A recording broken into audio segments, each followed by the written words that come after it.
Boa tarde, pessoal. Inicialmente, gostaria de agradecer a presença de todos no final da tarde de hoje. Tarde fria, espero que todos estejam devidamente aquecidos aí e com saúde, né, acima de tudo. Aproveito para agradecer aqui em nome da IGS Brasil e do CTG A20, né, ao canal Geotecnia Brasil, né, que mais uma vez abre o espaço para que o setor de geossintéticos possa interagir, né, com todos os atores da cadeia, né? Agradecemos de verdade, pois é um canal que conseguiu aí, né, levar muita informação de qualidade, né, geotecnia aí nesses últimos anos. Então é uma honra poder estar aqui mais uma vez, né, em nome do Thiago Souza e do André Querelli, né, que normalmente dão suporte, todo o suporte necessário para que a gente possa fazer um ótimo evento. Então, muito obrigado.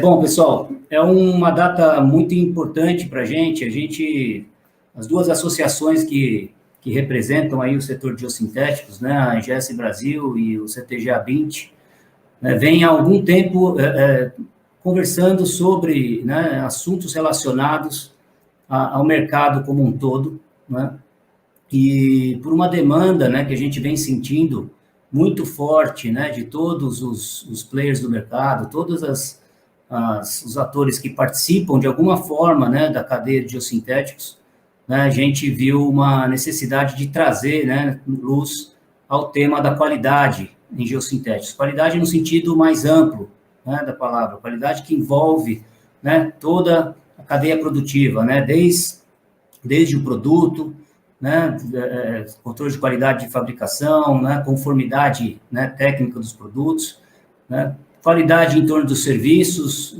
de instalação, né, do cumprimento de normas e diretrizes de instalação, né, formas de contratação desses serviços, né, é um tema que a gente gostaria de discutir aqui ao longo desse ciclo, né, de eventos que nós vamos promover, né, temas em torno da comercialização desses materiais, né, que são materiais industrializados que passam aí pela cadeia de comercialização, então, ora são comercializados entre o fabricante e o usuário, ora passam por distribuidores. Então, também vamos promover eventos para tratar desse assunto, né, abertamente, convidando a todos que fazem parte, de alguma maneira, né, da cadeia dos geossintéticos, tanto como fabricantes, pesquisadores, instaladores, revendedores e usuários, obviamente, né, a participar ativamente aí desse ciclo, né? Serão 5 eventos que a gente vai promover ao longo desse segundo semestre desse ano, né? E o objetivo é trazer realmente esse tema da qualidade de uma maneira bastante transparente, né, e direta, e solicitando, né, pedindo mesmo a participação ativa de todos vocês, aí pelo chat, né, ou então depois do evento, ao longo desse segundo semestre todo, entrando em contato, né, com as associações, enviando sugestões, enfim, participando de fato para que a gente possa sair desses 5 eventos realmente com uma contribuição real, né, um ganho, né, real que pode ajudar o setor de geossintéticos acelerar a sua maturação ainda mais, né? Geossintéticos que vem sendo aceito pela engenharia como solução quase que insubstituíveis em muitas aplicações, né? Então, existe aí uma vontade, né, uma atenção dirigida dos usuários para discutir esse tema da qualidade, né? Bom, pessoal, no evento de hoje a gente vai ter 2 apresentações de 20 minutos, tá? E depois uma sessão de mais 40 minutos de discussão. Então, é um evento que deve durar em torno de 1h30, para que os senhores possam se programar, né? Então, nossa ideia é terminar às 7h30 esse evento. Por favor, todos que quiserem contribuir, mandar perguntas, pode mandar ao longo das apresentações, aí pelo chat, tá? E também fazer perguntas ao longo da mesa redonda, né? Então, bom, vamos partir para a apresentação, né, da primeira da primeira palestra que vai ser feita pelo engenheiro Fernando Lavoie, né, coordenador do CTG A20, a quem eu agradeço pessoalmente, Fernando, não só pela contribuição aqui no evento de hoje, mas pela parceria, né, pela parceria mesmo que a gente desenvolveu ao longo desses últimos meses, né, para discutir esse tema de forma muito transparente e madura entre as associações. Então, agradeço em nome da diretoria e dos associados da EGS Brasil. Apresentar o Fernando. Fernando é engenheiro civil e mestre em geotecnia pela Escola de Engenharia de São Carlos, Universidade de São Paulo. Atualmente é doutorando em geotecnia na Escola de Engenharia de São Carlos, USP, e é professor assistente no Instituto Mauá de Tecnologia, IMT. É responsável pelos laboratórios de mecânica dos solos e de geossintéticos do IMT, no qual desenvolve pesquisas nesses materiais e atua como consultor geotécnico e é coordenador atualmente do Comitê Técnico de Geossintéticos da Associação Brasileira das Indústrias de Não Tecidos e Tecidos Técnicos, CTG A20. Fernando, me passo a palavra. Muito obrigado mais uma vez. Boa apresentação. Maravilha, Vitor. Obrigado, boa noite. Boa noite a todos que nos ouvem, nos assistem. Gostaria de agradecer também, em nome do CTG A20, o canal Geotecnia Brasil, que tem dado essas oportunidades para a gente, essas transmissões legais, importantes, por meio da plataforma deles, do canal deles. Gostaria de agradecer também a EGS Brasil, pela nossa parceria com o CTG A20, são as duas associações de geossintéticos no Brasil, e elas não se uniram esse ano, né? Na verdade, a gente começou essa parceria o ano passado, no prêmio TCC-IC Benedito Souza Bueno. Foi um sucesso o prêmio, a gente está repetindo, estamos na segunda edição esse ano. É uma parceria, logicamente, acadêmica, né, voltada para a educação, para fomentar e dar valor a quem se destina a tratar de geossintéticos na graduação. E esse ano, a gente começou esse programa, né, que a gente está chamando de Ciclo da Qualidade em Geossintéticos. Nós estamos em julho, mas nós iniciamos esse trabalho em janeiro. A gente planejou direitinho, começou a executar. Então, o que eu vou apresentar para vocês hoje é o lançamento da nossa primeira cartilha. As nossas cartilhas, né, serão algumas cartilhas, serão uma série de cartilhas, elas não trazem, assim, nada de novidade. Na verdade, elas buscam orientar o que a gente já tem de informação, de normas, de boas práticas de mercado, para que o mercado consiga melhorar, consiga evoluir. Essa é a ideia, tá? Essa primeira cartilha, ela já está disponibilizada no nosso site, no geossintéticos.org.br. Você vai lá na abinha Literaturas, ela já está disponibilizada lá. Então, essa é a primeira de muitas. Ela é intitulada Recomendações sobre o uso de geotêxteis em obras. Nós preferimos começar esse trabalho pelos geotêxteis. E não foi à toa, né? Os geossintéticos começaram no Brasil na década de 70 do século passado.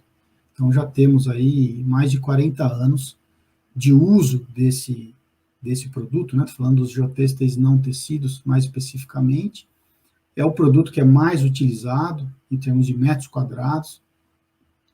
Então a gente preferiu, logicamente, começar pelo geotêxtil não tecido. Mas, durante esse trabalho, a gente vai também criar cartilhas técnicas para geomembranas de PAD, por exemplo, né, que começaram no Brasil na década de 90 do século passado. Então, nós temos aí quase 30 anos de uso também, e outros geossintéticos, né, que são utilizados no nosso país, são especificados. Então, esse é só o início aí de um trabalho. Queria dizer também, na questão temporal, né, já tiveram muitos profissionais que começaram lá naquela época, né, junto com o início do geotêxtil não tecido, depois o início da geomembrana, depois vieram as geogrelhas, já mais o comecinho desse nosso século. Então, já teve muito profissional que já ajudou muito o mercado, que transformou o mercado, né? E hoje nós temos nessa live aqui engenheiros mais ou menos a mesma faixa etária, da mesma geração, na faixa talvez dos 40 anos, um pouquinho mais, um pouquinho menos, mas é a nossa geração.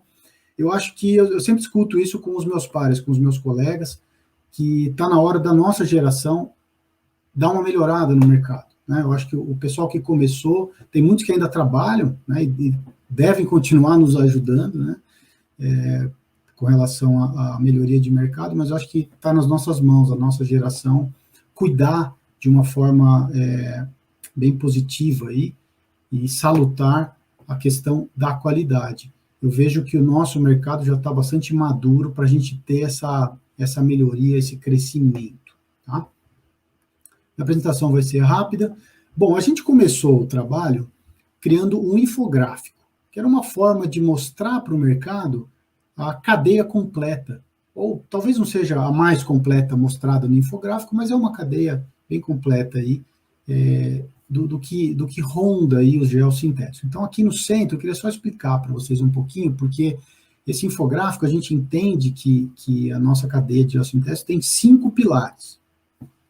Nós temos o fornecedor, o fabricante de geossintéticos, nós temos o projetista, que é o cara que especifica os geossintéticos, nós temos o comprador, que é quem compra, nós teremos em seguida a apresentação do Thiago, que representa esse pilar, né, esse ator aí do mercado.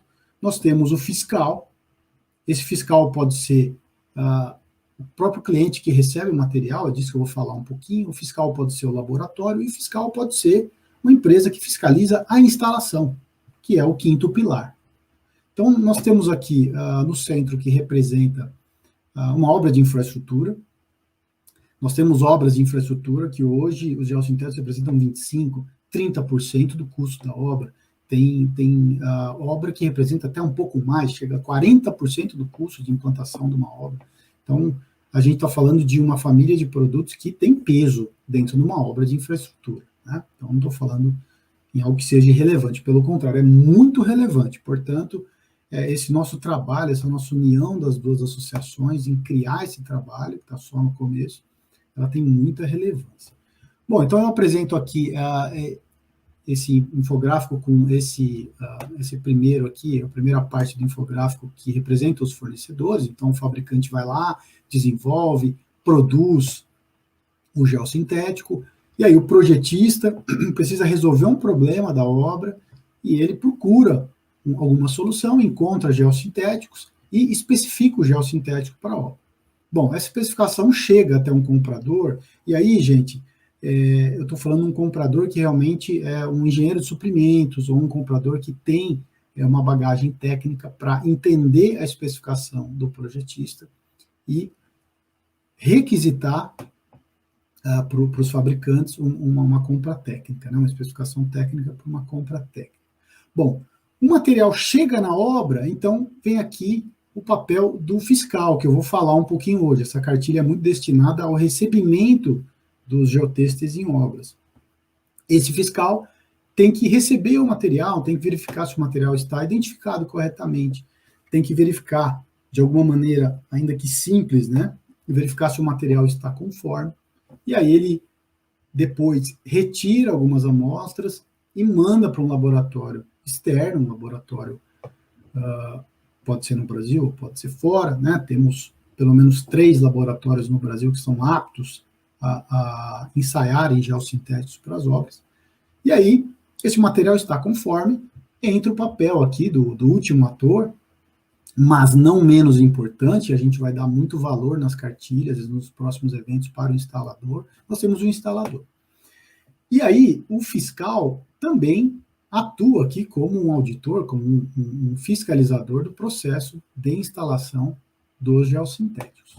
E aí a gente fecha aqui o nosso ciclo. Então, a gente vai buscar tratar nesse trabalho, né, até o próprio nome ciclo, mostrando aí o infográfico, a importância, nós vamos trabalhar com os 5 atores desse nosso mercado. Bom, isso aqui é uma foto do geotexto não tecido, uma aplicação muito trivial, né, um sistema de drenagem, mas é a maior aplicação que a gente tem nos geotextos não tecidos no Brasil, né? Uma foto bonita que a gente pegou até do prêmio da EGS Brasil. Essa foto está na cartilha. Bom, essa cartilha, ela usa como base a BNT-NBR ISO 10.320. É uma norma que está corrente, né, uma norma vigente, melhor dizendo, no Brasil. Ela se chama Geotêxteis e Produtos Correlatos, identificação na obra. A gente tem que começar pelo começo. Na cadeia dos geotêxteis, a gente tem os fornecedores, porém nós temos também os distribuidores. Então é importante que o fornecedor e o distribuidor falem a mesma língua. E qual é a língua que a gente vai falar? Nós temos normas. É a língua da normatização. Nós temos normas, nós temos que usá-las e segui-las. Não tem mágica, né? Essa norma especifica as informações que devem acompanhar os produtos, ou seja, basicamente, o que deve ter no produto, seja em sua embalagem, numa etiqueta, ou seja, de um próprio produto marcado, para que esse produto possa ser identificado, possa ser fiscalizado, ele possa ser instalado de maneira correta, produto correto, porque numa mesma obra, por exemplo, você pode ter mais do que um modelo de geotexto, por exemplo. Então é importante ter uma marcação no próprio material para que não tenha nenhum erro grosseiro de uso incorreto na obra. Basicamente, a norma é uma norma pequena, né, uma norma simples. Vocês viram lá que é uma norma ISO, então existe uma comissão de normas no Brasil. Essa comissão utiliza normas ISO e também elabora normas somente brasileiras. Esse caso, né, da 10.320 é uma norma ISO. Então, tudo que tiver de revisão pela ISO, né, que é a entidade internacional, o Brasil também tem que fazer aqui. Queria, inclusive, agradecer a comissão de normas, aí hoje, como coordenador, o professor Esquiavon, do ITA, e tem como subcoordenador o Clever, da USP São Carlos, né, estão fazendo um excelente trabalho, que o professor Jefferson da USP já vinha fazendo. Bom, então, basicamente, essa norma, ela leva em conta 2 itens. Descrição da etiqueta do geotexto, que tem que estar lá na sua embalagem, e algo bastante interessante, que é a marcação ao longo da bobina. E essa marcação ao longo da bobina evita um monte de desvios, um monte de problemas. A etiqueta, então, está aqui a etiqueta, vai estar lá no rolo, na embalagem, e segundo a norma, existem alguns itens que são obrigatórios na etiqueta. Então, vamos falar um pouquinho deles aqui. Primeiro, quem é o fabricante, é importante o fiscal, o cara do recebimento, o cara do almoxarife na obra, que ele saiba, ele consiga comparar de onde saiu o pedido e quem entregou o produto. Então, se é um fabricante, se é um distribuidor, é importante ele saber. Segundo, é o nome do produto. Cada fornecedor tem a sua marca, tem o seu modelo. Terceiro é o tipo de produto, né, que nesse caso é um geotexto não tecido. Quarto, identificação da unidade, ou seja, se são rolos, né, normalmente são rolos ou bobinas.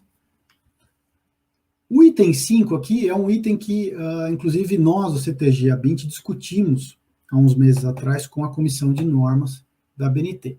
Que não, desculpe, não é o quinto, é o 7º. O quinto é a massa nominal bruta da unidade, ou seja, é a massa tanto do geotexto, do rolo do geotexto, quanto de suas embalagens e o tubete que vai por dentro, né? O sexto é dimensões do material, ou seja, largura e comprimento do rolo, que dependendo do tipo de geotexto, né, da sua diferente gramatura, ele é produzido com comprimentos diferentes. Eu estou me referindo ao item 7, massa por unidade de área nominal, né, que é a famosa gramatura. Até esse ano, antes da revisão, a ISO fez uma revisão nessa norma, e até antes dessa revisão de agora, 2021, existia esse item 7 aqui da gramatura constar na etiqueta. A ISO retirou esse item, e nós, né, como associação, a gente fez uma discussão, logicamente salutar, com com a comissão de normas, dizendo que para a gente, para o nosso mercado, era importante, né? Que, lógico, a gente sabe que a massa por unidade de área não é um item que é utilizado como requisito, como algum critério de especificação, né? Mas é importante para que a gente saiba o que a gente está recebendo. Então, em termos de recebimento, de aceitação do material na obra, é um item importante. Nenhum projetista vai especificar um geotexto somente pela sua gramatura, né? Mas todas as outras propriedades relevantes estão ligadas de alguma forma com a gramatura. Por exemplo, a resistência à tração do geotexto aumenta com o aumento da gramatura, a abertura de filtração diminui com o aumento da gramatura. Então, existem relações, tá? É lógico que a gramatura não é uma propriedade tão importante, mas ela é relevante, foi isso que a gente disse para a comissão de normas. Existe uma questão de burocracia por ser uma norma ISO. Aqui no Brasil tem que se fazer uma nota brasileira e não é tão fácil. E aí a gente chegou num consenso, né, que a norma 10.320 foi retirado, esse item, porém existe uma norma brasileira, e aí é uma norma só brasileira, e aí a nossa comissão de normas tem autonomia total, que é a BNT-NBR 16757-1, que é de geotextos não tecidos, que trata de requisitos. E lá naquela norma, que também está vigente, na sua declaração de desempenho do material, e tem o item massa por unidade de área. Ou seja, o que eu estou querendo dizer para vocês é que a gente, a partir de agora, nós vamos usar essas duas normas, né, tanto a 10.320 como a 16757-1, para manter essa massa por unidade de área como referência do material. Na minha maneira de ver, eu acho que é bastante irrelevante. Bom, além da parte de gramatura, tem o item 8, o principal tipo de matéria-prima. No Brasil, existem basicamente duas matérias-primas nas quais o geotexto não tecido é produzido, né? Poliéster e polipropileno. E eu escutei outro dia de um colega uma maneira muito simples da gente descobrir em obra quando um geotexto é de poliéster ou quando é de polipropileno, né? O geotexto de poliéster tem uma densidade maior do que a da água. Então, se você corta um pedacinho do geotexto, coloca lá dentro de um bekerzinho, de um copozinho, ele tem que boiar. Esse é o geotexto de poliéster, né? O geotexto de polipropileno, que normalmente é utilizado em condições específicas ou para proteção de geomembranas, ou quando você tem algum ataque químico, alguma solução química na qual o poliéster não é compatível, o polipropileno tem melhor resistência química. Então, o polipropileno tem uma densidade menor do que da água, eles têm que afundar. Ou seja, nós estamos falando no âmbito do recebimento do material, né? Existem obras que você instalar um geotexto de poliéster, ele vai degradar com muita facilidade. E não é isso que a gente quer. A gente quer discutir geossintéticos em alto nível, a gente quer discutir desempenho de geossintéticos. Para que a gente discuta desempenho, a gente tem que cuidar do básico, que é a conformidade do material na obra. Então, por isso que a gente está começando realmente do início, né? Bom, e aí tem o item 9, que é identificar alguma cor, né? A cor do material. Então, isso aqui é importante também, a identificação da cor. Esse é o primeiro ponto que a norma prescreve, que é a etiqueta. Vamos para o segundo ponto, que é a marcação ao longo da bobina. Esse eu acho fundamental. Eu acho fundamental para não ter nenhuma confusão entre fornecedor e distribuidor. Eu acho muito importante para não ter erro grosseiro na hora da instalação da obra. Como eu disse, tem obras que você usa um geotexto não tecido como separação entre o subleito e o material que vem acima, e usa também geotexto para o sistema de drenagem. Normalmente são geotextos, pode ser que seja o mesmo modelo, mas quem especifica é o projetista, e ele pode especificar geotextos diferentes, já que são aplicações distintas dentro de uma mesma obra. Então, é muito importante para fácil identificação do geotexto. Então, o que diz a norma com relação a isso? Diz que a gente tem que fazer a marcação no corpo do geotexto, tá? Visível, tá aqui, visível, e em pelo menos, né, no máximo a 5 metros entre uma marcação e outra. Eu sugiro até uma marcação com um comprimento uma distância menor aí, mas a norma prescreve no máximo a 5 metros, né? 5 metros ou menos, você tem que ter essa medição. Isso aqui, gente, é fundamental. Minha maneira de ver é fundamental para a gente resguardar o produto que foi adquirido e para facilitar a fiscalização do material no recebimento, né? Eu sempre digo que qualquer produto, qualquer material de engenharia civil, a gente faz controle tecnológico, faz controle tecnológico no concreto, no aço, e no geossintético tem que ser a mesma coisa, porque as aplicações dos nossos geossintéticos são aplicações quase sempre nobres dentro da obra. Bom, então, o que a nossa cartilha mostra, ela dá algumas recomendações para os atores que estão envolvidos nesse recebimento do material, né, para garantir o bom recebimento do material na obra. Então, primeiro, os projetistas. Os projetistas têm um papel importante de inserirem lá no projeto um dizer como esse: o geotexto deverá cumprir com a BNT-NBR ISO 10.320. Eu até sugeriria para os projetistas inserir agora essa norma brasileira de requisitos, a BNT-NBR 16.757, que é de requisitos. Isso é importante, porque quando o comprador ele recebe o projetista, ele vai querer cumprir todos aqueles requisitos do projeto. E vai estar escrito lá que o material tem que vir conforme essa norma. Já para os suprimentos, o engenheiro de suprimentos ou o comprador tem que exigir do fornecedor o material conforme a norma. O material venha de maneira com a etiquetagem correta e que venha com a marcação.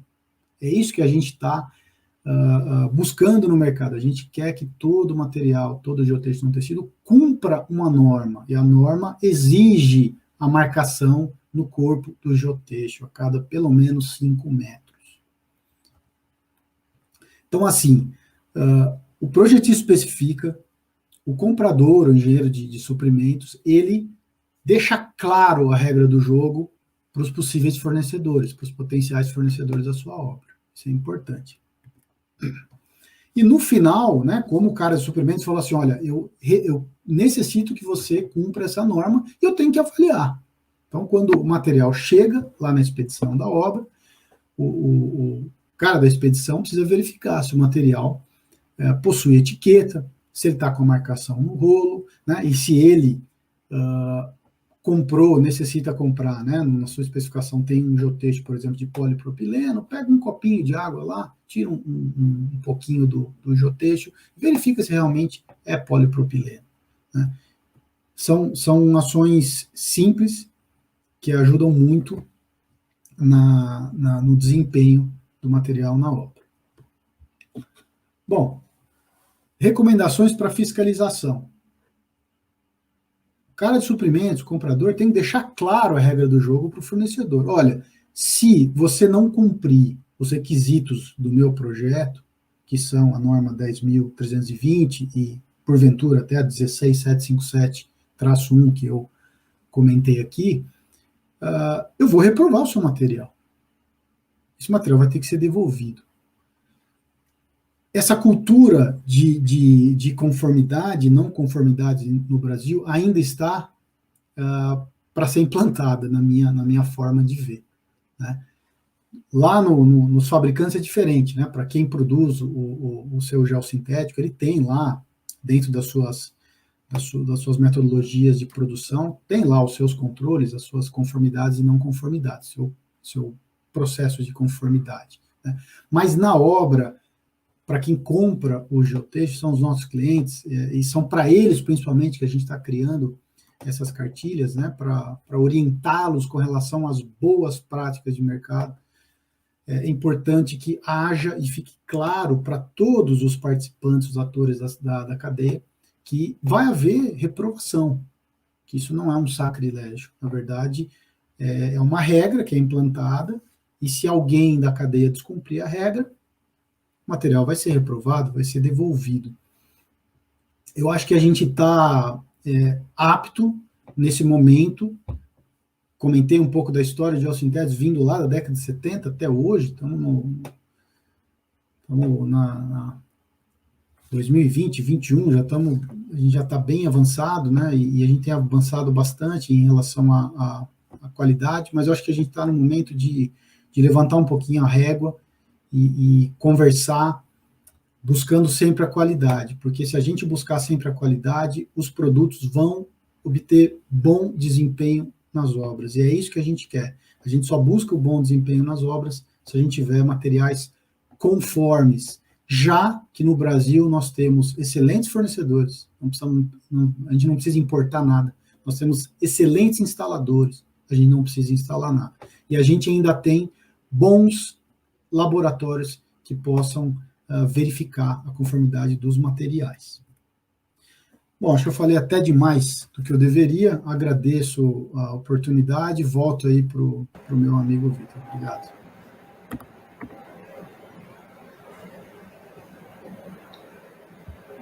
Obrigado, Fernando. Obrigado pela apresentação, muito clara. Eu acho que passou claramente a mensagem do qual é o objetivo desse ciclo da qualidade, né? Na verdade, trazer à luz essa questão e estimular a participação de todos, né? Aqueles que dá voz mesmo a todos os que participam da cadeia de alguma maneira, né? Vamos procurar usar essas cartilhas, enfim, essas informações que estão disponíveis da forma mais efetiva possível. Acho que a gente vai conseguir explorar esse tema no debate no final do evento. Agora, gostaria de apresentar o segundo palestrante, engenheiro Tiago Vilas Boas Anon. Tiago, boa noite. Obrigado mais uma vez pela sua contribuição aí com o setor de geossintéticos. Você, como um dos principais usuários de geossintéticos do Brasil, né? Não só considerando aí a área em que você atua, né, obras ambientais, aterros, enfim, né, mas com certeza a Solvi, que é a empresa onde você desempenha suas atividades, aí pode ser considerada uma das maiores consumidoras de geossintéticos do Brasil, né? Então, para a gente, sinceramente, é uma grande honra tê-lo mais uma vez aqui, e a importância, né, de ouvir o usuário, né, de ouvir quem recebe a nossa mensagem, né, quem recebe o que a gente comunica, né, é muito importante, porque às vezes a gente quer comunicar algo, mas a mensagem que chega é diferente do que a gente quer comunicar, né? Então, ter a sua visão e a sua participação nos eventos geossintéticos, principalmente nesse tema de hoje aqui, é uma grande honra para a gente. Engenheiro Tiago Vilas Boas Anon, graduou-se em 2008 em Engenharia Ambiental pela Escola Politécnica da USP e tornou-se mestre em Engenharia Geotécnica em 2013 pela Escola Politécnica da USP. Iniciou a carreira em fornecimento e aplicação em obras e sistemas de impermeabilização, liners, na Cético Bentonite, e posteriormente trabalhou em consultoria responsável pela elaboração de projetos e estudos ambientais para aterros sanitários, a Geotec Consultoria Ambiental. Há 10 anos, atua no Grupo Solvi Essências Ambiental, no qual ele atualmente é coordenador técnico, dando suporte técnico e acompanhamento de aterros sanitários e unidades de valorização de resíduos da companhia na Argentina, Bolívia, Brasil e Peru. É também instrutor e coordenador em treinamentos internos da Solvi, de cursos de pós-graduação e de especialização. É membro da diretoria da ABLP, Associação Brasileira de Resíduos Sólidos e Limpeza Pública. É autor de diversos artigos e publicações técnicas e científicas nacionais e internacionais. Possui certificação internacional de gestor de resíduos emitido pela ISWA, International Solid Waste Association. Tiago, mais uma vez agradeço, uma boa apresentação para você. Muito obrigado, Vitor. A honra aqui é minha de participar aqui em meu nome, da Solvi, né, de ser convidado aí para mais esse evento. Queria parabenizar aí a BINT e o IGS Brasil, né, acho que é muito importante o tema, né? A gente aprende também com vocês, né? A gente tem muito aprendizado que a gente vem ao longo dos anos, né? Por sermos grandes consumidores e compradores aí de diversos tipos de geossintéticos, talvez a grande maioria aí dos principais geossintéticos, e também parabenizar aí a Geotecnia Brasil pela transmissão. Então, eu fui convidado aqui, né, o Fernando, né, fez o convite aí, no nome do CTG-A20 e do GS Brasil, e deixou livre o tema, né, e eu tentei convergir um pouco com o que também, né, com o que era o tema do evento de hoje, né.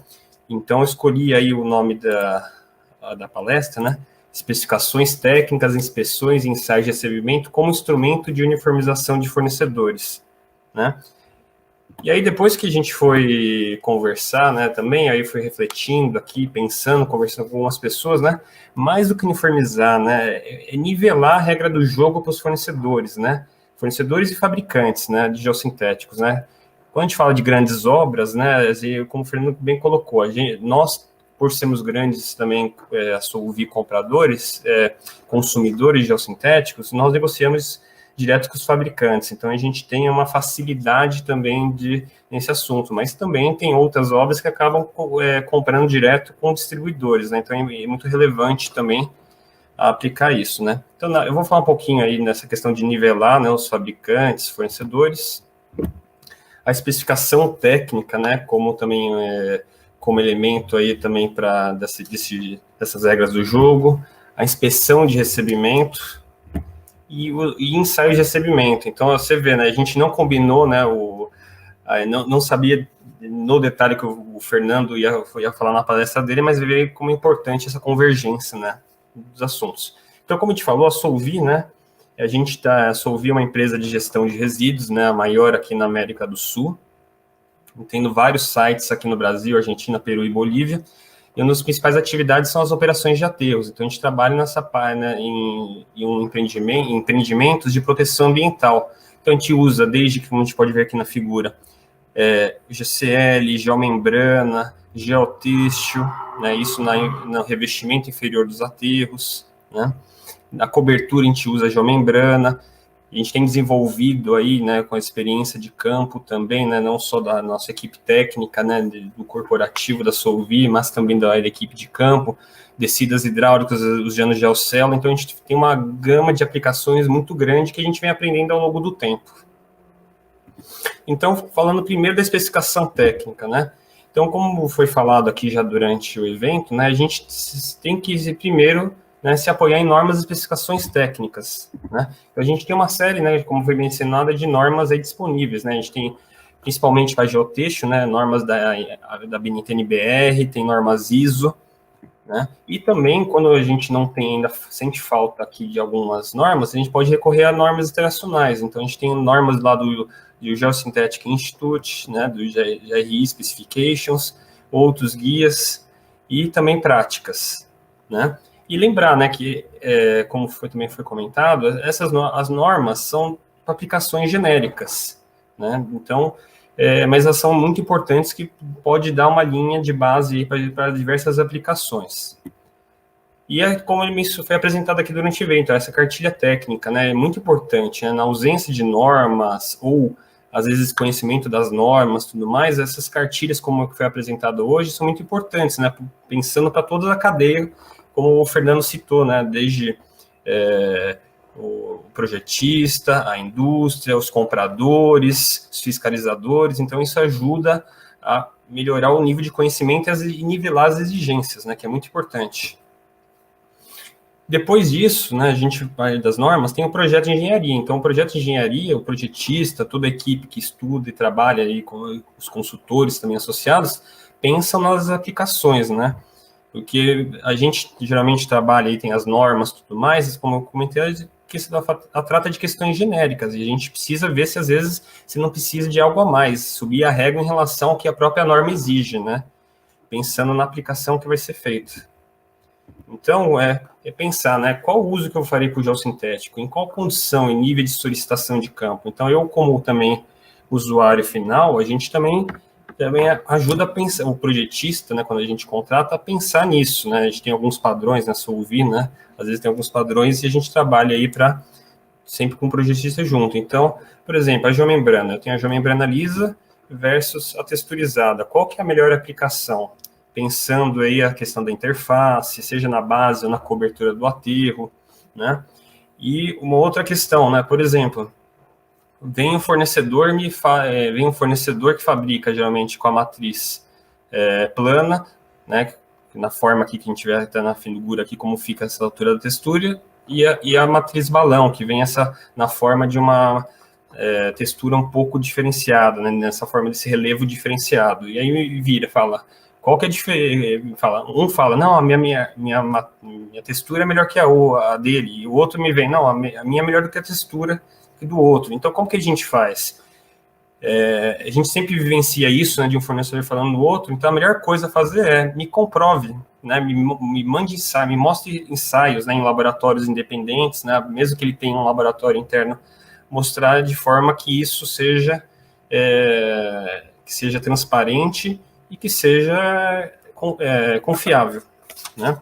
Então, a geomembrana pensa assim, se a lisa é suficiente, pensando em uma aplicação ou não. Depois, o geotexto, né? Quando a gente for falando do ponto de vista do usuário que trabalha no aterro, o geotexto pensando na proteção mecânica da geomembrana lá na base. O que é importante? Muitos fornecedores vinham e falavam, ao invés de você fazer especificação na gramatura, especifica a resistência à tração. Porém, a resistência à tração é importante? Com certeza ela é, né? Porque lá nos esforços que são aplicados, os elementos da base são tracionados e o geotexto pode, né, servir como alívio também para a geomembrana, mas o que a gente quer também lá na impermeabilização de base é a proteção mecânica, né, para que a geomembrana não seja puncionada ou evite, se minimize essa punção. Então a gramatura, né, é um elemento que é bastante importante, né, que dá uma correlação com a espessura, então é muito importante especificar isso. Além do, como o Fernando comentou, né, da questão do PP e PET, você pode usar um geotexto de polipropileno ou de PET, então é importante também pensar nessa aplicação. E a mesma coisa o GCL, né, qual o tipo de GCL que a gente usa, pensando no grau de impermeabilização que a gente vai ter, né.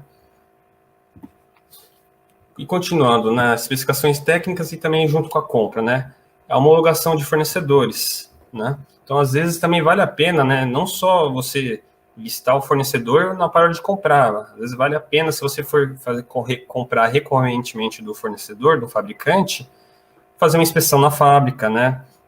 Seja com o seu próprio corpo técnico ou consultores, né? O mercado aqui de geossintéticos tem bastante consultores aqui qualificados, então você pode recorrer a isso, né? Então você vai à inspeção na fábrica, vai ver as condições de produção, se é de forma organizada, se ele conta com um laboratório de controle de qualidade, né, que é muito importante, né, ter um laboratório que tenha profissionais adequados, né, que tenha equipamentos mínimos para aferir a qualidade nos principais parâmetros que é importante, né, para a fabricação. E também, às vezes, até como pré-qualificação, né, homologação, você pode até provocar a retirada de amostras e execução de ensaios em laboratórios independentes, né, para aferir se aquele fabricante atende aos parâmetros de fabricação que ele promete, ou que você, como consumidor, exige dele, ou como ele se compromete nas fichas técnicas, que pode ser a provável especificação que você faça, né. E aí o Fernando colocou, né, você tem laboratórios aqui, pelo menos 3 laboratórios em condições de fazer esses ensaios aqui, você também tem laboratórios internacionais, então você pode recorrer a esse tipo de abordagem. E você pode, eventualmente, também exigir certificações, né, caso a caso, né, por exemplo, no ramo de fabricantes de geomembrana, a maioria deles aqui no Brasil, conta com uma certificação chamada GALEP, né, que é uma sigla em inglês, né, de Geosynthetic Accreditation Institute, Laboratory Accreditation Program, que é do Geosynthetic Institute, né, onde ele qualifica, né, os laboratórios internos dos fabricantes. Então, hoje, os principais fabricantes de geomembrana no Brasil têm esse tipo de certificação, né, que já é exigida aqui, por grandes consumidores de geomembrana no Brasil, até para consumidores de fora. Tá? E Aí, por último, né, como também o Fernando comentou, o comprador, né? Então, é muito importante ter chegar ao comprador, o que é comprado, né? Não adianta, né, você virar para o fabricante, ou, desculpa, o comprador, e falar, comprador, eu quero que você compre já uma membrana de PAD 2 milímetros, né, lisa ou texturizada. Se ele mandar de forma genérica esse termo, né, para os fabricantes, cada fabricante vai atender um padrão. Pode ser que atenda um padrão. E aí você não tem as especificações, além da espessura, quais são outras altura de textura mínima, por exemplo, se for texturizada, qual que é algum desvio nos ensaios de tração, valores mínimos. Então, é muito importante ter especificação. A geomembrana, todas as especificações, todos os parâmetros. O geotexto, como o Fernando colocou, quais são os parâmetros mínimos? Pode ser gramatura, resistência à tração, punção, enfim. Todos para cada uso e para cada geossintético, é uma série de parâmetros que você pode se apoiar para especificar. E depois no recebimento, né? Muito importante, né? Você especificou, comprou, né? Você escolheu o fornecedor, você especificou muito bem, né, como comprador, o que você quer receber, então você comparou vários fornecedores, aquele que já tem, você nivela todos que atendem tudo que você especificou em termos de especificação, né, homologação, e você vai pegar provavelmente aquele que tem menor preço, né?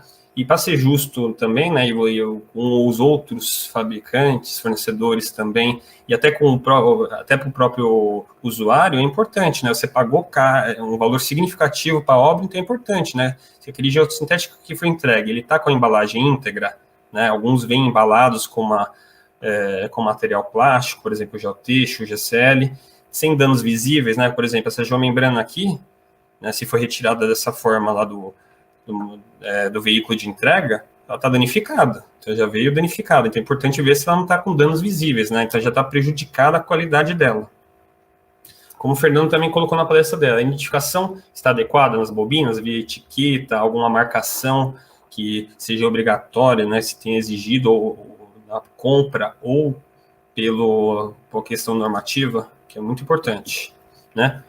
E às vezes também é importante, né, você conferir algumas bobinas, né, pegar, não todas, obviamente, porque isso se torna produtivo, mas pegar algumas por critério de amostragem, algumas bobinas, e verificar se o comprimento e largura está de acordo com o que foi acordado no processo de compra, importante. E também, né, tem documentação mínima, né, todo fabricante, né, geralmente tem que enviar uma série de documentos, né, certificado de qualidade de fabricação veio, né, esses certificados mostram, né, é uma evidência que ele, durante a produção, pegou algumas bobinas, né, conforme os critérios que ele atende, às vezes normativos ou não, né, ou critérios próprios, e pegou a amostra, ensaiou para verificar se atende a qualidade ou não. Tem que vir uma lista, né, das bobinas que venham, né, romaneios de embarque, onde vem aí dimensões, por exemplo, numeração de lote, enfim. E uma boa prática é também enviar o certificado de qualidade da matéria-prima. Então, o fabricante, ele escolhe aí com critério quem é o fornecedor da resina que ele vai fabricar. Então, é uma boa prática que ele envie, né, um certificado de qualidade na matéria-prima. E aí eu recebi lá na obra, né? E aí, como que eu faço, né, para aferir, né, verificar se aquilo produto que foi entregue é o que eu especifiquei, né? Então, a melhor forma de fazer, né, o Fernando deu algumas dicas aí em questões de obras, o geotexto e tudo mais, aí a gente tem também fazer a retirada de amostras representativas, né, como a gente pode ver aqui na foto, no caso da geomembrana, né, a gente tem, particularmente na Solvit, tem um procedimento, né, de retirada de amostras, né, então a gente escolhe algumas bobinas representativas, tira algumas amostras, né, faz a identificação e manda ensaiar em um laboratório independente. Tá? Eu reforço a importância de ser um laboratório independente. Não vale, né? Só o certificado de qualidade do fabricante não é suficiente, né? Não vale porque ele está fazendo prova dele mesmo. Então a gente tem que fazer com um terceiro independente que não tem nenhuma relação, seja conosco, né, o usuário final, nem com o próprio fabricante. Então a gente manda para laboratórios independentes. Né? Então é uma boa ferramenta, né, para a gente garantir que aquilo que a gente especificou e foi enviada para nós, está sendo atendido. Então, é muito importante isso. E, por último, né, indo por fim aqui, acho que eu coloquei também aos 45 segundos da apresentação, né, não adianta, né, a gente só falar do fabricante, né, como acho que isso vai ficar também para outras lives, né, outros profissionais até mais experientes nesse assunto, né, não adianta a gente ter o melhor material que atendeu tudo que a gente especificou se não tiver uma qualidade de instalação. Então, a instalação é uma etapa muito crítica, né, e aí você também, importante escolher fornecedores qualificados, né, então acho que talvez os casos mais, pela complexidade e importância, né, a gente trata muito da questão da instalação de geomembranas, né, a gente tem normas apropriadas, né, a gente tem NBR 16199, que já tem há bastante tempo, foi revisada a publicação no passado. A gente tem também especificações do GRI, GSI, que até acho que apoiam, se não me engano, aí, alguns critérios da própria norma NBR, e tem também outros critérios de instalação do IAG, né? Então, acho que é muito importante isso, né? A gente saber também qualificar, escolher o instalador, exigir, por exemplo, se o fornecedor de geomembrana, a gente tem que exigir tudo que a norma pede, né? Que seria ele ter todos os equipamentos necessários à instalação para os testes destrutivos, não destrutivos, então ele ter a câmera de vácuo, ter todos para fazer ensaio destrutivo, ter todo o equipamento para fazer o tensiômetro, né? E desde o início da obra exigir que ele faça ao longo da obra, seguir rigorosamente a norma para que a gente tenha o geossintético desempenhando não só pela qualidade dele, mas a instalação seja adequada, porque ele feche todo o processo e atenda a qualidade necessária de desempenho, né, que é necessário para diversas obras, seja ambientais, outras obras civis, rodoviárias, enfim. Então, acho que é muito importante fechar todo esse ciclo, como está sendo feito aí, discutido aí nesse evento aqui do ciclo de qualidade de geossintéticos promovido aí pelo ABINT e pela EGS Brasil. E era isso que eu tinha a falar aqui na minha palestra. Queria agradecer novamente aí o convite, a atenção de todos aí. Vamos dando continuidade. Eu volto a palavra para o Vitor. Muito obrigado, Vitor.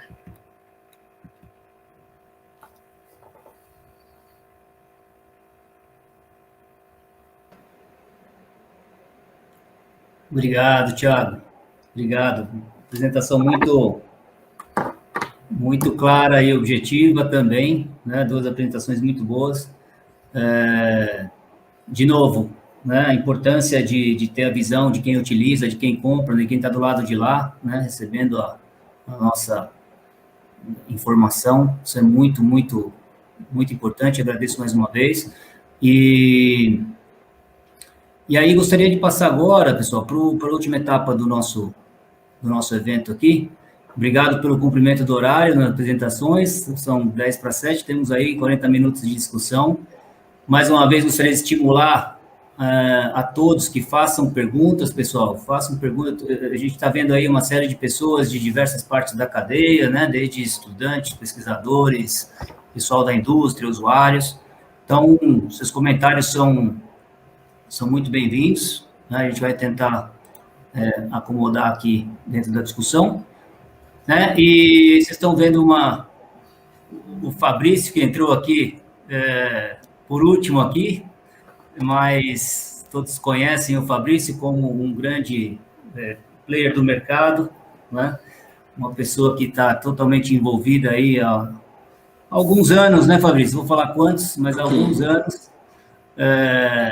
Fabrício, que é diretor comercial da Macafé do Brasil, da Macafé América Latina, e também subcoordenador do CTG ABINT, né?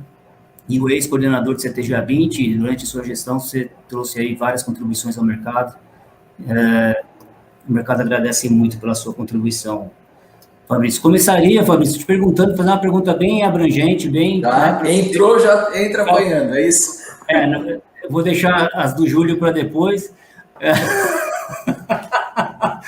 Mas você, como aí o representante nesse evento aqui dos fabricantes, né, queria te ouvir um pouco sobre como os fabricantes veem, né, essa discussão em torno desse tema tão abrangente que é a qualidade, né, qualidade dentro da cadeia toda dos geossintéticos. Como que vocês veem que esse tipo de discussão pode trazer benefícios, né, para que os geossintéticos possam aproveitar dessa oportunidade que está aparecendo como tecnologia, né? Acho que está todo mundo sentindo aí que geossintéticos, quando entram nas aplicações, entram nas obras, não saem mais, né? O mercado está crescendo, né? Eu acho que os usuários estão ficando cada vez mais de olho e querendo entender, e querendo conhecer cada vez mais sobre os produtos, conhecer quem está fornecendo, enfim, né? Tá investigando cada vez mais. Queria ouvir um pouco a sua visão aí, como representante aí da cadeia dos fabricantes. Legal, Vitor. Obrigado pela oportunidade, pelo convite. Fernando também. Thiago, parabéns aí pela apresentação. E obrigado a todos aí que estão com a gente essa noite. Né? Acho que aqui a gente começa a ver aí na listagem grandes amigos, todo mundo de uma comunidade muito próxima, e todo mundo acreditando muito no futuro da geotecnia e principalmente no futuro do uso de geossintéticos. Né? Eu costumo dizer que a gente tem uma pequena grande família, né, ligada a geossintéticos, independente das empresas da qual a gente representa.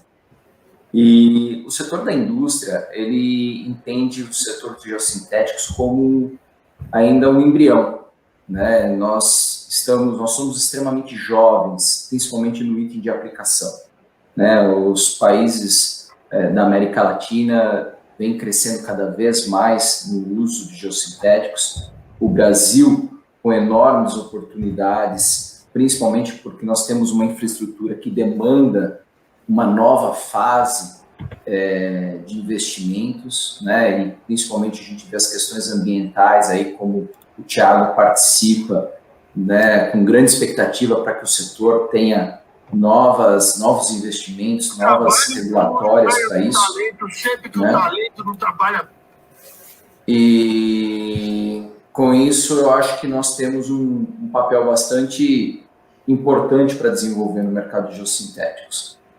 E esse trabalho que vocês fizeram foi, assim, acho que veio para coroar tudo que a gente vem fazendo ao longo dos anos, defendendo esse mercado, né? Acho que a parte do infográfico, para mim, foi o que mais representa tudo que eu sempre acreditei na parte de geossintéticos, porque em muitas lives eu percebia toda a carga indo para cima da indústria, né? Porque a indústria, porque o fabricante, né? E, na verdade, não. Nós somos uma sociedade do qual todos somos responsáveis pelos seus atos. Então, da mesma forma que nós, fabricantes, temos como obrigação comprar matérias-primas procedentes, fabricar produtos dentro dos controles de qualidade dos padrões que nós apontamos nas especificações, o consumidor tem a obrigação, o Thiago comentou isso, de ser claro sobre o que ele está pedindo, né?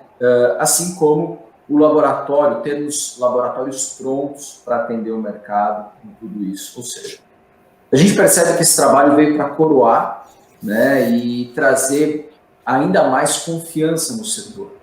Eu particularmente vejo como o mercado de geossintéticos, a gente hoje muito utilizando no mercado puramente da geotecnia, né, mas existe ainda um campo enorme da utilização, por exemplo, em outras aplicações como isolamento acústico, pouco utilizado, mas em países como a Europa já se utiliza não tecido para isolamento acústico.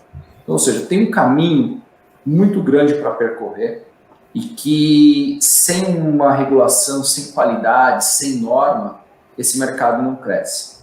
Então, acho que esse é um pouco da visão da indústria, Vitor. Mais uma vez, o IGS tem um papel fundamental em tudo isso, né? Principalmente com o trabalho do Educando Educadores, que a gente reconhece como talvez uma obra-prima hoje que a gente tem no setor, aí, formando novos professores, mas nós da indústria também temos esse papel de continuar cuidando do mercado. Então, acho que foi excelente, parabéns mais uma vez aí, a gente tem um caminho longo para todo mundo continuar.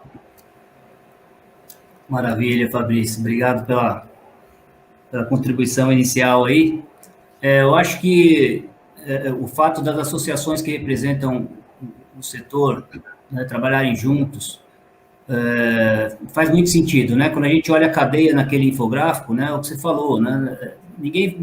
Nenhuma daqueles atores resolve os problemas sozinho, a gente vai se comunicando, a gente tem que se comunicar para entender, desde quem pesquisa até quem usa, né, se está fazendo sentido, né, se essa mensagem está chegando de forma adequada a todos, né? Muitas vezes a gente vê que existe talvez uma dissonância aí entre o que a indústria está fazendo e o que o pesquisador está fazendo, muitas vezes, né? Então, eu acho que o objetivo aqui é trazer à luz essa possibilidade de se comunicar, né, acima de tudo, né, buscando qualidade, obviamente, mas dar oportunidade para todos falarem, para todos trazerem suas ideias, né? Eu vejo aí algumas questões estruturais, né, no mercado, né, exemplos que podem ser dados para mostrar como ninguém resolve nada sozinho, né? O usuário, muitas vezes, né, quando ele compra um geossintético, ele recebe o material na obra e fica com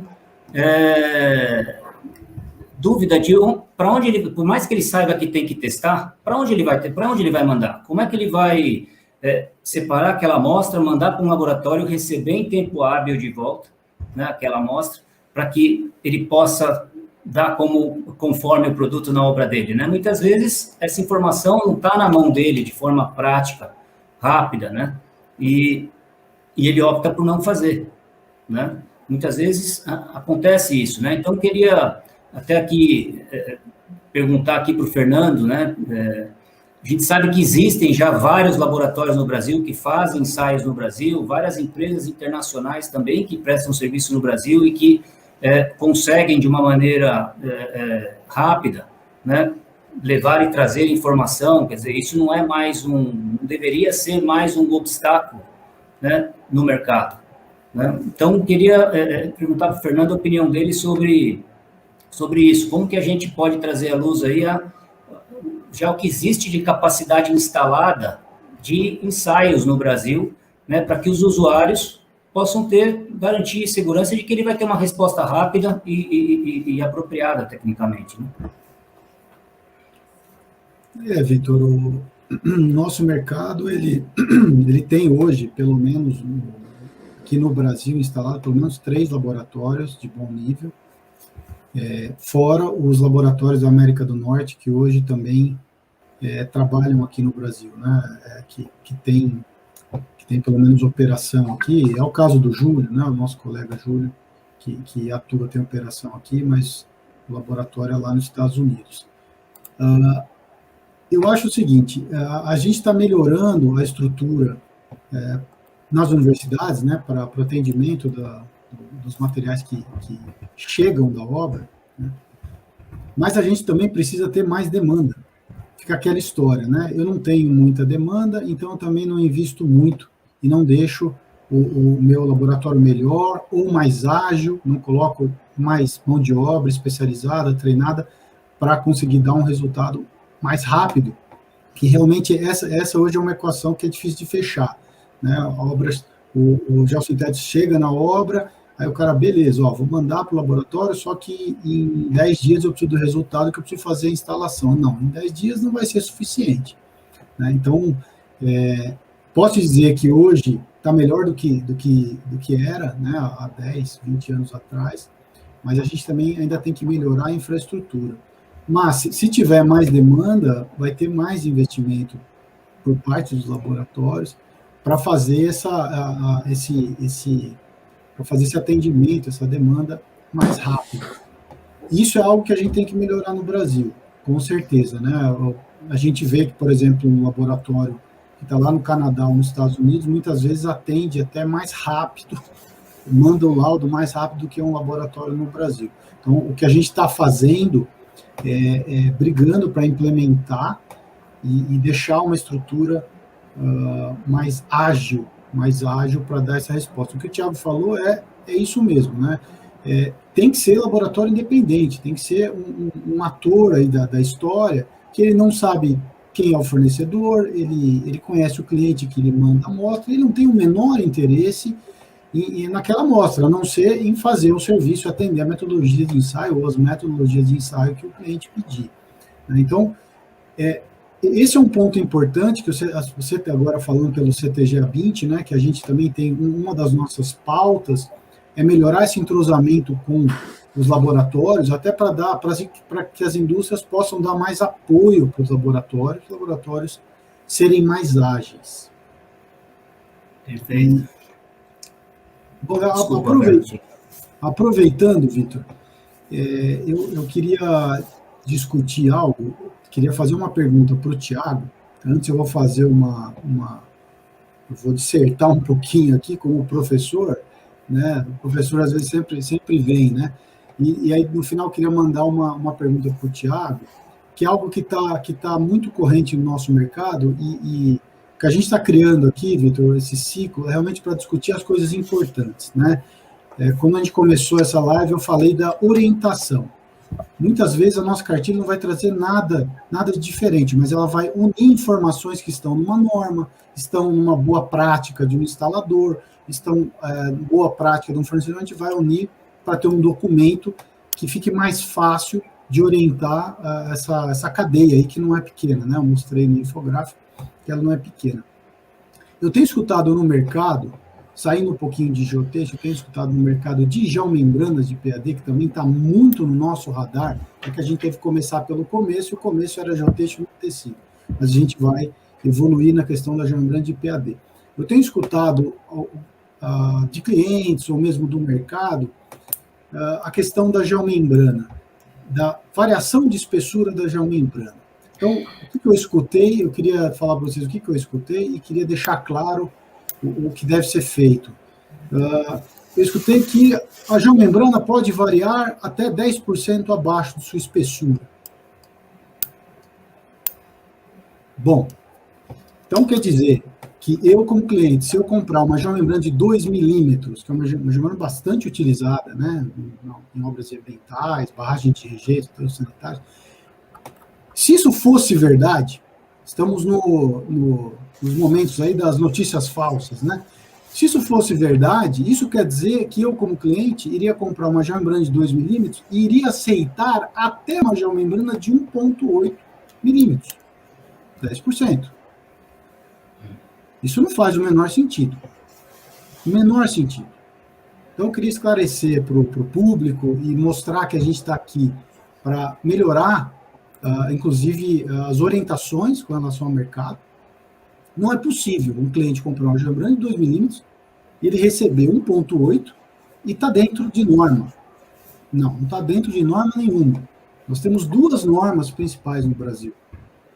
Uma é a 16757/2, que é uma norma brasileira de requisitos, mas a norma brasileira ela só fala da espessura, mas não põe valores e não põe metodologia com relação à aceitação de variação de espessura.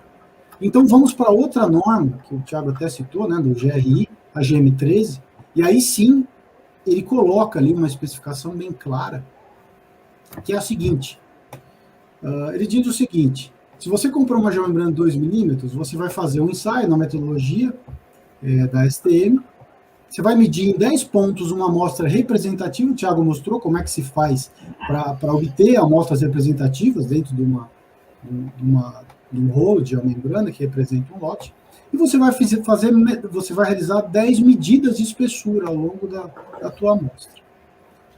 E aí o que fala a GM13 é o seguinte, dentro desses 10 pontos, valores individuais, você pode ter variação até 10% para baixo.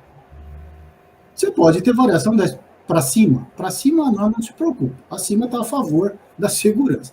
Abaixo até 10%. Ou seja, para ficar bem claro, para aqueles que ainda não entenderam ou que receberam informações não verdadeiras. Então, vamos lá. A média dessas 10 medidas tem que ser, no mínimo, no nominal, 2 milímetros. Ou seja, um fornecedor, para trabalhar com segurança, ele vai sempre trabalhar da espessura nominal um pouquinho para cima, para ele não correr o risco de ficar não conforme. Então, uma continha básica, se eu tenho que medir 10 pontos, se os 8 primeiros pontos deram 2 milímetros, que é o mínimo exigido, e o 9º ponto deu 1,8 milímetros, 10% ainda está conforme, quanto tem que dar o último ponto medido? Deixar até um tempinho para os alunos responderem, né? 2,2. E aí a média final fica 2 milímetros. Eu acho que ficou bastante claro. Se o cliente compra 2 milímetros e recebe 1,8, onde foi parar esses 10%? Não foi para o produto. Então, eu acho que é importante a gente conversar coisas assim bem claras, né? Coisas que muitas vezes são simples, mas que às vezes acabam indo para o mercado, informações que, na minha maneira de ver, só atrapalham o mercado. A gente está aqui unindo forças em 2 associações importantes do Brasil para exatamente tratar desses problemas. E aí vai minha pergunta para o Thiago, né? A espessura, ela é diretamente proporcional à durabilidade da geomembrana, que é um outro aspecto muito importante dos geossintéticos, né? O estudo de sua durabilidade. Para geomembrana, então, nem se fala, é muito importante o estudo da durabilidade. Eu posso dizer, porque eu estou terminando meu doutorado em durabilidade de geomembranas, quanto maior a espessura, eu posso dizer que é maior a durabilidade. Então, se um cara compra 2 milímetros e recebe 1,8, a geomembrana dele já vai durar menos. Então, eu queria perguntar para o Thiago com relação à durabilidade, nesse gancho da espessura com a durabilidade, como é que você tem tratado essa questão da durabilidade, que é algo que vem sendo pesquisado aí, América do Norte, Europa, e aqui no Brasil também, a gente vem realizando diversas pesquisas, buscando algumas respostas. Não existe resposta. Se eu utilizar 2 milímetros, minha geomembrana vai durar 60 anos. Se eu usar 2,10, vai durar 80. Não existe essa resposta. É muito mais difícil que isso. Como é que você tem tratado isso, Thiago? Obrigado pela pergunta, Fernando. Assim, como que a gente fez, né? Até para fazer um parênteses, né? Nós também não somos Solvi, né? A gente é uma empresa de gestão de resíduos, né? De operadores de aterros. Nem tudo a gente tem esse know-how. Então, toda a especificação, talvez a geomembrana seja nosso melhor case, porque, né, a gente reconhece que a gente não tinha o conhecimento suficiente, então a gente se voltou para o mercado, os profissionais. Então, a gente contratou profissional especializada para nos orientar com esse assunto, né? A gente contratou, então, um especialista, tá? E com experiência nacional e internacional, e ele o que ele nos especificou, né? Além de a gente já vinha fazendo, até antes de a gente contratá-lo, usar GM13, né, que é lá do Geosynthetic Institute. Só que a GM13, primeiro, é importante falar, é uma referência de fabricação, mas ela também é largamente utilizada como especificação também para o mercado, projetistas, tudo mais. E aí trabalha muito com médias, como você colocou, né? É importante ver a média, mas a gente estabeleceu valores mínimos.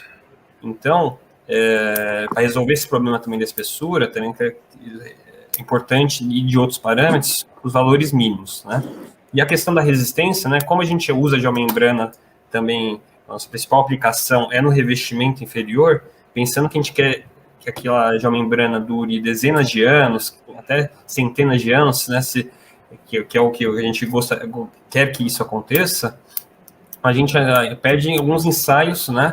Que são ensaios bastante críticos para provar a qualidade da geomembrana. Então, além dos ensaios básicos, né, espessura, resistência à tração, a gente faz aquele ensaio de stress crack resistance, que é um ensaio bastante crítico para mostrar que aquela geomembrana, ela mesmo com uma certa corte e numa condição crítica, né, de ambiente, ela tem uma durabilidade, né? Fora isso, na qualificação, né, dos fabricantes, nós exigimos 2 ensaios, né, que é um ensaio de envelhecimento e de exposição UV, né, que acho que dura 90 dias, outro 1.600 horas, se não me engano, não me lembro, que isso vai comprovar, né, por correlações, né, que já se conhece por pesquisas, né, internacionais, que aquela geomembrana vai ter a durabilidade necessária. Então, acho que isso ajuda a mostrar que aquela geomembrana vai ter a durabilidade. Então, os fabricantes hoje que nos fornecem apresentam esses ensaios,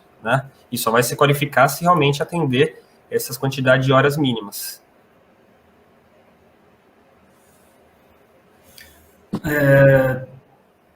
Pessoal, então, só para aproveitar o tema aqui, eu queria fazer uma pergunta para o Thiago transmitir, na verdade, uma pergunta do Júlio Zambrano, para o Thiago em torno da importância. Ele pergunta assim: para você é importante o laboratório independente ser acreditado, GAILAP, para os ensaios, além do laboratório interno do fabricante? Eu acho que é importante ambos terem, né? Porque se for falando do lado do fabricante, né, olhando eu como consumidor, né, representando a Solvi, olhando o fabricante. É importante que ele tenha, porque aquilo lá vai atestar que o laboratório dele tem condições, né, de pessoal, né, de estrutura de equipamentos, de procedimentos, né, todo esse rol de ele, durante a fabricação, né, seja para mim ou para qualquer outro comprador, né, usuário final, ele consiga aferir se aquela fabricação dele está atendendo os parâmetros que ele está fabricando lá, né? Então, isso é muito importante.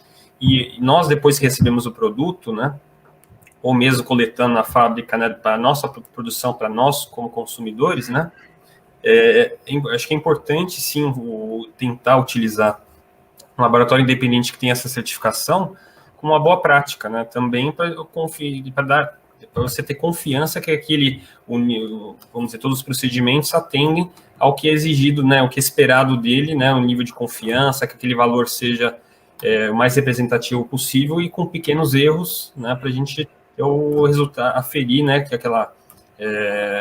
aquele gel sintético que nós mandamos ensaiar está no nível de exigência que a gente espera, especificações mínimas, máximas, intervalos, enfim. Maravilha.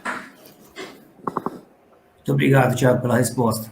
Voltando aqui ao tema aqui da cartilha, né, tem uma pergunta aqui também do Júlio, né, a respeito da marcação do geotêxtil, e essa eu queria direcionar ao senhor Fabrício Zambotto, vai saber responder como ninguém. A marcação do geotêxtil que estão recomendando é em uma borda da bobina ou nas duas? Na sua experiência, o quão é comum distribuidores cortarem a bobina no meio, né? Distribuidores, quer dizer, falando depois que é vendido um material pelo fabricante a um distribuidor, desse material sofreu algum tipo de transformação ou corte antes de mandar para a obra. Bom, vamos lá. O que acontece? Por que dessa pergunta do Júlio, né, que conhece muito de geossintéticos também? Porque normalmente numa planta industrial as bobinas de geotêxtil elas saem com uma largura de 4,60 ou 2,30, né? E muitas vezes quando ela vai para um canal de distribuição, para um canal de revenda, ela é vendida em outras dimensões. E a preocupação, se você não tem as marcações em ambas laterais, se você opera uma redução da largura da bobina, isso perde a identificação de especificação. E com isso você tem uma perda de identificação técnica e pode ser vendido um material abaixo da especificação do que o cliente normalmente precisa. Então, sim, é necessário você ter a marcação nas duas bordas das bobinas de geotêxtil. Okay? Essa, acho que respondendo a parte mais fácil, né? A parte talvez mais desafiadora, né? Eu acho que, primeiro de tudo, é importante nós separarmos porque existem distribuidores e distribuidores, revendas e revendas, para tudo nesse mundo, né? Tanto que o próprio Ministério das Cidades tem um programa muito interessante chamado Programa Setorial da Qualidade, que exatamente cuida para não ter desvio na especificação técnica de materiais de construção. Existem laboratórios em São Paulo especializados nesse tipo de trabalho, né?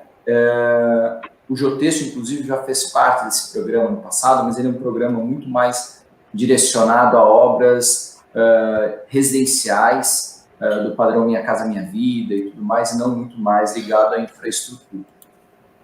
Porém, sim, e esse trabalho, né, esse trabalho do Programa Setorial de Qualidade, ou seja, o que nós estamos nos preocupando quando o Júlio coloca aí, é muitas vezes daquele canal de distribuição, né, canal de revenda, canal de fornecimento, por querer buscar uma vantagem competitiva, ele sim utiliza de meios não corretos para fornecer material. E isso, para um consumidor que hoje o geossintético não é largamente conhecido, é muito comum isso acontecer, né? Mas também é importante dizer que não somente a marcação é a solução de tudo, porque é muito comum encontrarmos geotêxteis não tecidos em revendas de materiais, onde a gente percebe nitidamente que o próprio filamento ele não é composto somente de poliéster ou de polipropileno,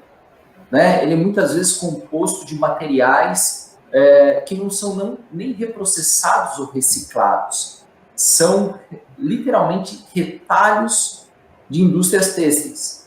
E esse material ele não serve para ser utilizado como um elemento de filtração ou qualquer outra coisa que seria aplicado no geotêxtil. Então, esse detalhe, a marcação é importante, ela apoia muito. Então, normalmente, todo geotêxtil marcado, ele tem um DNA, ele corresponde, né, basicamente a um critério de qualidade. Ele fala, olha, é fabricante X com o produto Y. E você consegue ir até o site do fabricante e constatar isso. Mas também tem outros pontos, até mesmo com identificação visual do material, quando você tem um geotêxtil colorido, né? É muito comum, às vezes você chega numa obra e tem lá geotêxtil um pouco de azul, um pouco de amarelo, um pouco de vermelho, né? Então a gente tem que saber, geotêxtil ele tem uma única tonalidade, ele tem que ter uma uniformidade do tipo de fibra, seja ela de poliéster ou polipropileno, conforme determinado pelo projetista. Então acho que, não sei se eu consegui responder dentro do que o Júlio esperava, mas acho que é isso mesmo. Ok? Maravilha, Fabrício. Júlio, posso Júlio aproveitar e fazer uma pergunta na sequência? Opa, com certeza. Então, tá. Queria perguntar para o Thiago. Né, assim, nós, IGS, CTG, indústria, está sempre bastante preocupado em como construir o mercado de forma saudável, né, com isonomia competitiva e tudo mais. Porém, como você mesmo disse, Vitor, é bem importante a gente estar aqui abrindo esse espaço para todo mundo discutir. E eu queria entender um pouquinho da visão do cliente, né? Qual é o grande desafio que o cliente especificador, né, no caso, vocês, encontram para operacionalizar essa regra do jogo? Né? Então, quando se define montar um programa, né, para, olha, eu vou ter o meu controle dentro da empresa, onde que está esse grande desafio? Está em encontrar profissionais qualificados e capacitados para montar esse programa? Está em encontrar fornecedores? Está em encontrar laboratório? Onde que quando a Solvi chegou nesse processo, foi o maior desafio? Thiago, antes de você responder, deixa eu só fazer uma pergunta que tem tudo a ver com o que o Fabrício falou. Eu ia fazer de outra maneira, mas assim, como é que esses programas, né, de treinamento, enfim, não sei nem se são programas de treinamento ou não, mas como é que a informação adequada chega na ponta, no comprador dentro da sua empresa? Né? Como que você faz com que o comprador tenha a informação adequada para que ele, que interage direto com o fabricante, né, possa dar segurança para o fabricante, não, para o fornecedor, né, de que ele pode tranquilamente saber que o processo está sendo devidamente equalizado e fazer a cotação do produto correto, entendeu? Queria contribuir dessa forma. Claro. Então, em relação ao desafio, eu acho que a gente teve desafio, sim, de encontrar o profissional, mas acho que tem vários profissionais, né, acho que ao longo do tempo, né, a gente tentando se aprimorar, atuando direto aí com o mercado, com os principais fabricantes, aí em contato com o IGS Brasil também, a BINT, a gente vai conhecendo e os profissionais. Então, a gente encontrou o profissional qualificado, principalmente nessa questão da geomembrana, tá?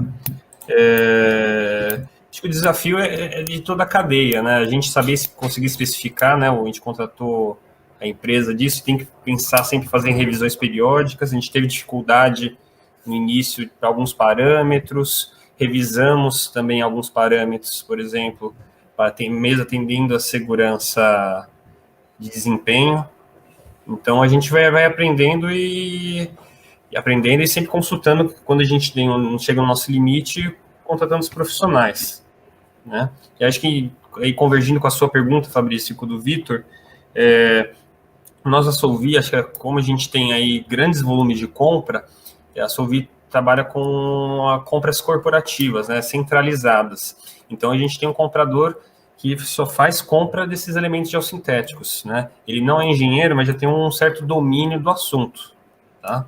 E ele sempre que chega no limite dele, ele sempre entra em contato conosco, consultando. Então, a gente sempre está convergindo para o mesmo nível de conversa para a gente saber, ele saber o que tem que pedir quando o fornecedor faz alguma consideração técnica, tá? E a gente escreveu nessa forma também de procedimentos. Então, a Solvi tem procedimentos corporativos escritos, né?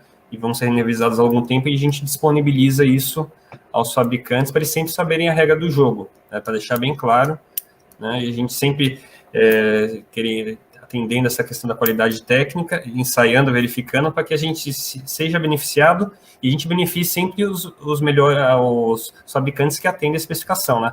A gente pode falar, né, que a gente tem ao longo do tempo reprovações, né? Mas isso também, de certa forma, vai nos atendendo, né? A gente vai fazendo as reposições, tudo mais, e também melhorando, a gente exigindo dos fornecedores, né? E beneficiando aqueles que nos atendem de forma de qualidade.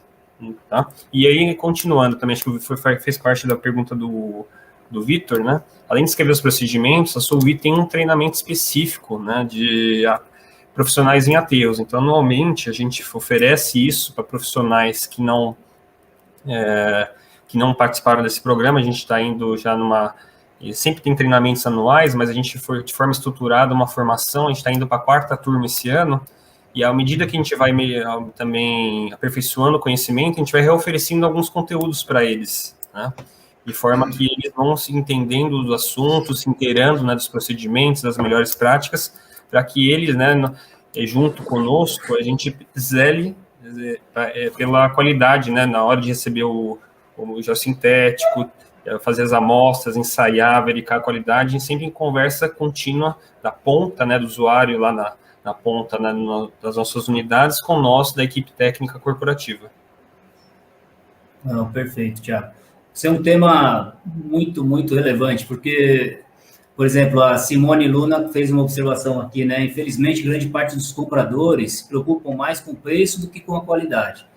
O barato acaba saindo caro, apresentando problemas futuros na obra, né?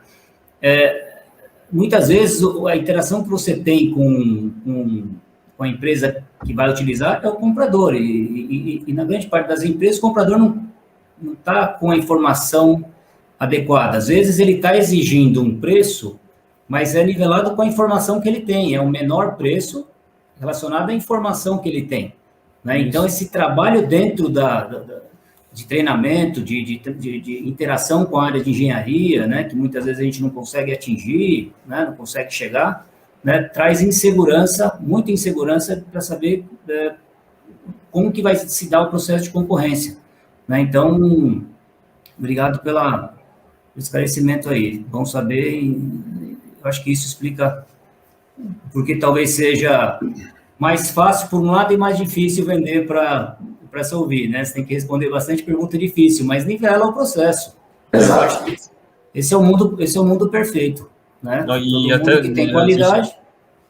Desculpa te interromper, só para contribuir também. Por exemplo, a gente tem o nosso programa esse ano, tem 30 aulas. Eu tenho várias aulas só exclusivas, só de falar do geossintético, seja de alguns parâmetros de qualidade e de instalação. É um elemento muito importante. Então, a gente trata com muito carinho esses quesitos, né, de especificação, controle de qualidade e instalação. Maravilha. Isso mesmo. Tiago, aproveitando uma pergunta do Paulo Rocha, ele está perguntando sobre a validade. Isso é uma pergunta, eu acho que interessante, porque às vezes, como não existe uma normativa definida, cada empresa adota um critério. Qual o tempo de validade de uma campanha de ensaios como esses que você comentou, né? Os ensaios que você pede em relação aos geotêxtil, geomembrana, enfim, né? 2 anos, 5 anos, ou a cada nova obra, né? Se pede uma nova campanha, como que você... A gente considera de 3 anos, tá? É um valor de referência, 3 anos, tá? Desde que o fabricante não mude o fornecedor da resina, tá? Então, se ele me apresentou, por exemplo, esse ano um ensaio para aquela resina, ele vai poder continuar nos fornecendo. A gente exige que ele sempre seja na mesma resina por até 3 anos. Se ele continuar com essa mesma resina, ou ele tem mais de uma resina que ele usa, então ele tem que ir apresentando para nós. Sempre para a gente ter confiabilidade daquela questão falando, por exemplo, da geomembrana, a confiabilidade da durabilidade também. Maravilha. Bom, antes de mudar de tema, só fazer uma observação aqui do Paulo Ferretti, né? Ele está lembrando que não é somente geomembrana e geotexto que necessitam de controle tecnológico, ensaios que comprovem seu desempenho, né? Geocélulas, geogrelhas, geocompostos, enfim, também deveriam passar por ensaios de controle de qualidade e recebimento. O geossintético tem essa complexidade, né? Uma família de produtos, que cada produto tem suas propriedades inerentes, então, bem lembrado pelo Paulo, é um passo a passo que a gente vai conquistando aí, Paulo, para que a gente tenha todos os produtos cobertos aí nas especificações e cartilhas, enfim. Uma pergunta para o Fernando, do Daniel Neuci. Gostaria de saber do Fernando qual a opinião dele quanto a parâmetros de ensaio de durabilidade superiores aos apresentados na GRI GM1317, como stress crack, OIT, o que esses valores maiores influenciam? Bom, Daniel, toda vez que a gente fala em norma, a norma prescreve valores mínimos, que é o mínimo que um produto precisa ter. Para a geomembrana de PAD, o stress cracking, um valor acima do mínimo, é muito desejável. Basicamente, para uma geomembrana, tudo começa na resina. Não é à toa que o Thiago acabou de explicar aí que ele tem um cuidado com a resina.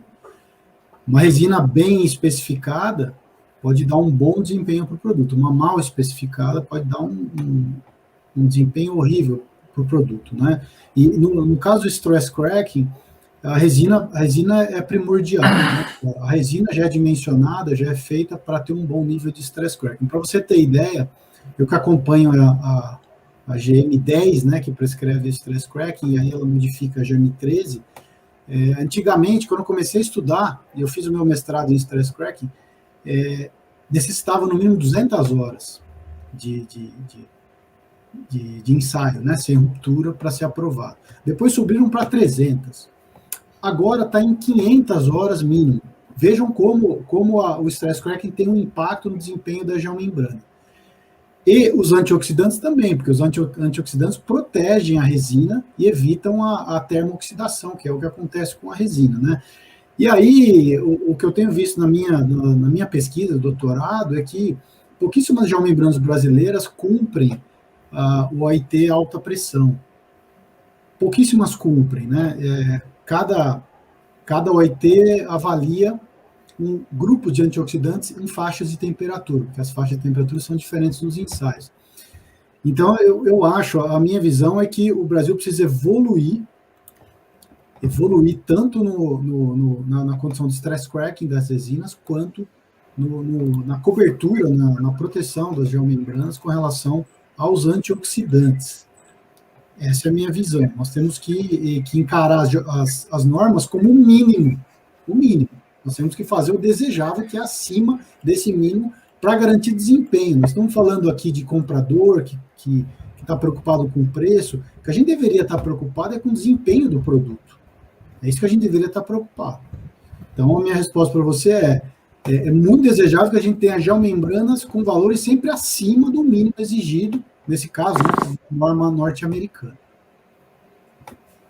Maravilha, Fernando. Aproveitar aqui Fernando, uma pergunta, uma observação que o César Botelho fez aqui, está pedindo os seus comentários. Ele fala: Fernando, sabemos que o fornecedor ter o seu laboratório acreditado GAILAP é muito importante, mas isso não impede que ele forneça material fora de especificação, né? Acredito que a segurança está na especificação do projetista ou consultor e nos ensaios de recebimento. Gostaria de seus comentários, direcionado ao Fernando, se puder. Exatamente, César. Como é que a gente assegura que o cliente recebeu o material conforme? Realizando controle de qualidade de recebimento.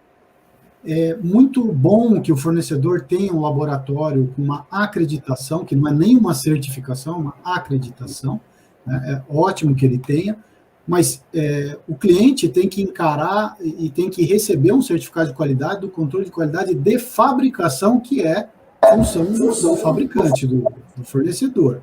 Agora, o que o cliente precisa fazer, ele precisa receber essa documentação de controle de qualidade de fabricação e iniciar o controle de qualidade de recebimento, e começar do zero e testar o material recebido em obra para dar conformidade no material. Uma coisa não implica a outra, né? É ótimo que os laboratórios tenham a acreditação, mas isso não quer dizer absolutamente nada, nem para o mal e nem para o bem. Quer dizer que o fornecedor está bem equipado e cuida bem do seu controle de qualidade de fabricação. Isso a gente precisa evoluir muito, que é começar a receber o material, criar um planejamento em obra para que dê tempo dos materiais serem avaliados, né? E aí tomar decisões de devolver material, ou de dar conformidade nos materiais. Isso é uma cultura que eu acho que ainda nós não temos, a gente precisa começar a ter. Se a gente quiser ter materiais com bom desempenho nas obras, a gente precisa começar a fazer controle de qualidade de recebimento. Maravilha. Bom, pessoal, a gente já passou um pouquinho aqui do tempo, né? Acho que o número de contribuições aqui foi interessante. Eu queria abrir aqui rapidinho, para cada um poder falar aqui, dar suas considerações finais aqui sobre o tema, sobre o evento, né? E depois eu posso encerrar já falando um pouco do próximo evento, né, que a gente está programando. Fabrício, você quer começar? Vamos começar. Bom, acho que antes de tudo, parabenizar aí toda a comunidade de geossintéticos que vem caminhando a passos largos, né? Tem todos os pontos que foram colocados aqui. Foi um evento que a gente se propôs a colocar as dores, né? Mas tem muita coisa boa sendo feita por aí, muita obra bonita, muita obra de alto desempenho, tem muita coisa excelente no mercado de geossintéticos e acho que nós temos que continuar acreditando sim, né? Queria aproveitar para fazer um merchan que a gente acabou de divulgar o prêmio Benedito Bueno e já vai estar aberto, né, Vitor e Fernando, aí mais uma etapa. Acho que nós acabamos de ter exemplos aí, como o Thiago comentou, que o ensino é fundamental dentro da organização. Então vamos incentivar, convidar o pessoal a mandar trabalhos de IC e TCC para as próximas etapas, que em breve vai estar aberto aí. Aí, uma boa noite a todos, obrigado. E se aqueçam, porque o frio está grande, né? É isso aí. Muito obrigado, Fabrício, pela participação e vamos seguir em frente aí a luta. Tiago, por favor, quer falar algumas palavras? Bom, reforçar acho que a importância, parabenizar vocês aí, a OGS Brasil, a CTG A20, o canal de Geotecnia também por transmitir. Acho que é importante, né, essas iniciativas, a gente auxilia a aprimorar o uso de geossintéticos, né? A qualidade é extremamente importante, né?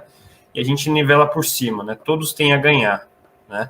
E o mais importante é o meio técnico continuar a cada vez mais melhorando a qualidade, né? De todos os participantes, né? E agradeço novamente o convite. A gente que agradece a sua participação, Tiago, sempre muito, muito valiosa. Fernando, em nome do CTG A20, gostaria de falar algumas palavras, por favor?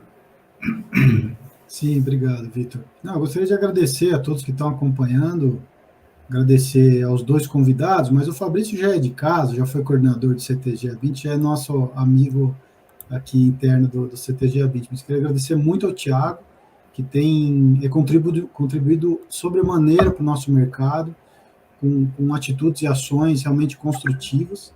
Obrigado por você estar aqui, né, mostrando a parte dos clientes. A gente queria começar essa ação mostrando o cliente, que vocês são fundamentais para a gente, né? Bom, eu queria dizer, Vitor, que a gente está junto nessa, são duas associações, e que a gente está realmente focado em elevar o nível. É isso que a gente quer. A gente já atingiu um nível muito bom até agora. Só que está na hora da gente cuidar do desempenho dos nossos materiais. A gente só cuida do desempenho se a gente cuidar da qualidade lá no fabricante, lá quando o material chega na obra e também quando está ocorrendo a instalação. A gente não vai deixar de fora a instalação. Ficou claro que é um ator muito importante. A gente vai debater, vai criar cartilhas para ele. Então, queria agradecer a participação de todos. A paciência, né? Depois das 18 horas, todo mundo já está muito cansado de lives, Mas esse ciclo vai ser importante aí para a melhoria do nosso mercado. Obrigado, boa noite a todos. Maravilha, Fernando. Bom, pessoal, encerrando aqui o evento, alguns comentários vieram aqui no final. A gente fica feliz aí de poder estimular, né, essa discussão. Bom que vai ser um ciclo de 5 eventos, né, ao longo do segundo semestre aqui. Então, a gente vai ver uma série de pessoas podendo contribuir, né, a gente está, tanto a IGS Brasil quanto o CTG 20, estamos abertos aí a contribuições, a pessoas que possam ser voluntárias em participar das discussões aqui, né, aqueles que não quiserem participar aqui, do lado de cá, estão convidados a participar com as contribuições aí no YouTube, no canal Geotecnia Brasil, reforçar aí o agradecimento, né, mais uma vez, ao canal Geotecnia Brasil, né, é fundamental a gente usar esse canal para atingir o máximo de pessoas, né, e dizer que o próximo evento, né, ele deve ser relacionado à questão de instalação, tá? Então, a gente deve ter aqui uma mesa redonda, né, interessante, com a presença de alguns formadores de opinião nesse tema, né, e a gente vai divulgar a nova data e o tema e as pessoas todas que vão participar em breve, tá ok? Dentro das próximas semanas. Tá? Boa noite a todos, que todos, como o Fabrício falou, se aqueçam, que no frio não está fácil, né? E cuidem da saúde, pessoal. Muito obrigado, até a próxima. Pessoal, até mais. Tchau, tchau. Tchau, boa noite. Tchau, pessoal.